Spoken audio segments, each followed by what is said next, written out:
جی موہید، یہ بڑا intelligent question ہے، کیونکہ بنیادی طور پر اگر آپ دیکھیں تو پاکستان میں اس چیز کی انڈرسٹینڈنگ ہی نہیں تھی. پاکستان میں یہ سمجھا جاتا تھا شاید پورے امریکہ میں تمام کے تمام لوگ جو ہیں وہ کسی اسٹریٹجی کے تحت پاکستان کو ایلینیٹ وہاں پر جو سپیس تھی، پولیٹیکل سپیس، اس میں کرنے کی جو کوشش ہو رہی تھی. کوئی ایسا ہرگز نہیں ہے. ہم اگر نمبرز دیکھیں تو نمبرز بولتے ہیں. جو جتنے بھی سینیٹرز ہیں، کانگریس مین ہیں، جتنے بھی ڈسائسو آفیسز ہیں وہاں پر، ان میں جو ایڈز ہیں، پولیٹیکل ایڈ ہیں، وہ دیکھیں کتنے پاکستانی اور کتنے انڈین ہیں. اسی طریقے سے وائٹ ہاؤس ہے، دوسری جگہ ہیں، ان کی ٹیکنالوجی کا سٹاف ہے، ٹیکنیکل ایریاز ہیں، پالیسی کے ایریاز ہیں، تھنک ٹینکس ہیں. آپ دیکھیں کہ وہاں پہ کتنی زیادہ انڈین نیشنلز کی وہاں پر نمبرز گیم جو ہے وہ بہت ڈفرنٹ ہے. تو بنیادی طور پر پاکستان کو بہت لاجیکل سٹیپ لینے چاہیے تھے جو اب لیے جا رہے ہیں. اور اس میں ایک طرف تو آپ دیکھیں کہ ہمارے پرائم منسٹر ہیں، اور اس کے ساتھ ساتھ ہماری بہت ہی گڈ لک ہے کہ ہماری اس ٹائم جو آرمڈ فورسز کی قیادت ہے وہ جنرل باجوہ کے ہاتھ میں ہے، جنہوں نے بہت ہی سمارٹلی اور انٹیلیجنٹلی جو اس خطے کے اندر سچویشن تھی اس کو پاکستان کی سمت کھینچا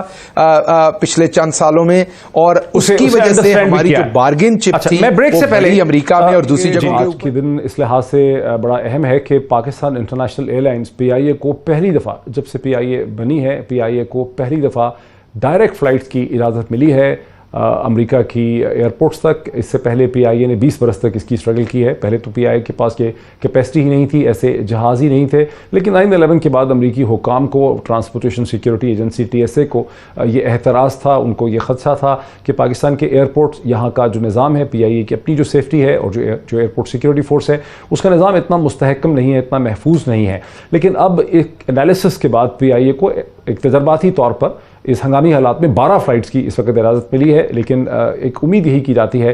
کہ اس کے بعد ایک ریگولر فلائٹ کی اجازت بھی امریکہ تک مل سکے گی، اور یہ پی آئی اے کی بہت بڑی کامیابی ہوگی. یہ ایک ایسے وقت میں ہوا جو دنیا بھر میں جو ایئر لائنز ہیں انکلوڈنگ پی آئی اے، ان کو شدید نقصانات کا خطرہ ہے. بلومبرگ جو کہ فائنینشیل پبلیکیشن ہے دنیا کی بہت ہی کریڈیبل، اس میں اس خدشے کا اظہار کیا گیا کہ جہاں باقی ایئر لائنز کو شدید خطرات ہیں، کولیپس ہونے کے نقصانات ہیں اور ایئر لائنز حکومتوں سے مدد مانگ رہی ہیں، وہاں پی آئی اے ان ایئر لائنز میں ہے جس کے بینکرپٹ ہو جانے اور کولیپس ہو جانے کا بہت ہی شدید ترین امکان اور خطرہ ہے. اور وہاں اس خدشے کا اظہار کیا گیا کہ جب تک حکومت پاکستان پی آئی اے کو کوئی فائنینشیل پیکیج نہیں دے گی یا اس کی کوئی بانڈز لانگ ٹرم جو ہیں انٹرنیشنل مارکیٹس میں فلوٹ کرنے میں مدد نہیں کرے گی تو شاید پی آئی اے کا سروائیول ہی ناممکن ہو جائے گا. ان تمام ایشوز پہ بات کرنے کے لیے مجھے اس وقت جوائن کر رہے ہیں ایویشن منسٹر جناب غلام سرور خان صاحب. جناب غلام سرور خان صاحب، السلام علیکم، وارم ویلکم اور آپ کو مبارک ہو. مبارک تو آپ کو ہو جی، کنگریچولیشنز. لیکن یہ تھوڑا سا بتائیں کہ لوگ کہہ رہے ہیں کہ یہ تو محض 12 فلائٹس کی اس وقت امریکی حکام نے اجازت دی ہے ایک سال کے اندر، تو کیسے حکومت اور پی آئی اے اس پرمیشن پہ کیپٹلائز کر پائیں گے، کیسے اس کو بلڈ اپون کریں گے، اس سے کیسے کچھ بڑا فائدہ حاصل کر سکیں گے؟ جیسا کہ آپ کے معید آپ کے علم میں ہے اور پوری قوم بھی جانتی ہے کہ 9/11 کے بعد امریکہ کے لیے ڈائریکٹ فلائٹس معطل کر دی گئی تھی،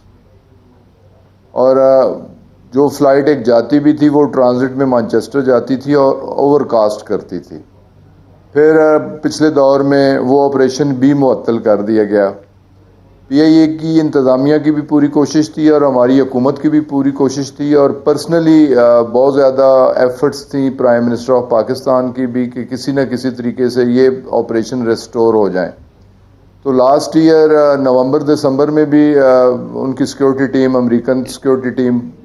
پاکستان آئی، اسلام آباد ایئرپورٹ کو وزٹ کیا، باقی ایئرپورٹس کو وزٹ کیا، ایویشن کے افسران سے، ایس ایف کے افسران سے، امیگریشن کے لوگوں سے رابطے کیے، اور تمام انتظامات دیکھنے کے بعد انہوں نے اپنی سیٹسفیکشن کا اظہار کیا.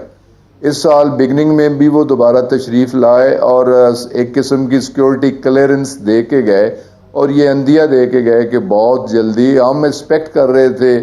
پری کرونا بھی کہ مئی میں آپریشن ہم اس قابل ہو جائیں گے کہ مئی میں ہم امریکہ کے آپریشن شروع کر سکیں اور ڈائریکٹ آپریشن شروع کر سکیں.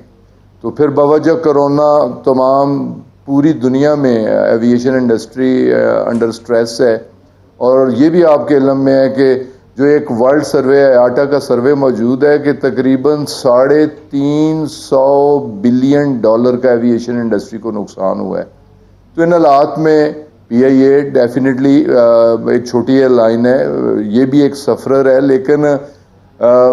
دل ہم نے چھوڑا نہیں، PIA کی انتظامیہ نے دل نہیں چھوڑا، اپنی کوششیں جاری رکھی اور پرائم منسٹر کو بھی اس میں انوالو رکھا، انگیج رکھا، امریکن اعلیٰ حکام سے رابطے بھی ہوئے، اور الحمدللہ آج یہ گڈ نیوز دینے میں ہم کامیاب ہو گئے ہیں کہ امریکہ نے ڈائریکٹ 9/11 کے بعد، یہ پاکستان پر بہت بڑے اعتماد کا اظہار ہے، پرائم منسٹر عمران خان کی ایفرٹس اور ان پر اعتماد کا اظہار ہے، اور ڈیفینیٹلی اس میں PIA کی انتظامیہ اور چیف ایگزیکٹو کی بھی کاوشیں یقیناً بہت زیادہ تھیں، ان کی بہت زیادہ کنٹریبیوشن تھی، اور آج اسی لیے ہم یہ اچھی خبر دینے میں کامیاب ہوئے ہیں۔ تو یہ 12 فلائٹس ہیں اور مختلف ڈیسٹینیشنز ہیں، ڈیسٹینیشنز بھی ابھی ڈیسائیڈ ہونی ہے کہ کس ڈیسٹینیشن کو ہم نے ٹچ کرنا ہے۔ لیکن کیا آپ یہ توقع کرتے ہیں کہ یہ جو آپ کو ایک فیسلٹی ملی ہے خان صاحب، جو اس وقت ایک سہولت ملی ہے، جو اعتماد کا اظہار کیا ہے ٹرانسپورٹیشن سیکیورٹی ایجنسی نے اور امریکہ کے حکام نے، اس سے اب آپ بڑھا سکیں گے اور ایک ریگولر فلائٹس پائیں گے امریکہ کے لیے؟ اللہ جی، یہ ایک نیا ایونیو کھل گیا PIA کی انتظامیہ کی ایفرٹ کی وجہ سے، اور انشاءاللہ تعالی یہ اعتماد بڑھے گا، ہم بہتر سروس دیں گے، بہتر سیکورٹی میئرز ہوں گے، اور انشاءاللہ تعالی حالات معمول کے بعد جہاں ہم چاہیں گے، جس ڈیسٹینیشن کو ہم ٹچ کرنا چاہیں گے، اتنا اعتماد ہم حاصل کر لیں گے اور اتنا اعتماد ہم دلا دیں گے کہ جو ڈیسٹینیشن ہم چاہیں گے انشاءاللہ تعالی امریکن سیکورٹی ایجنسیز اس کی ہمیں اجازت دیں گی، اور یہ آپریشنز PIA کے ڈائریکٹ فلائٹ کے آپریشنز انشاءاللہ تعالی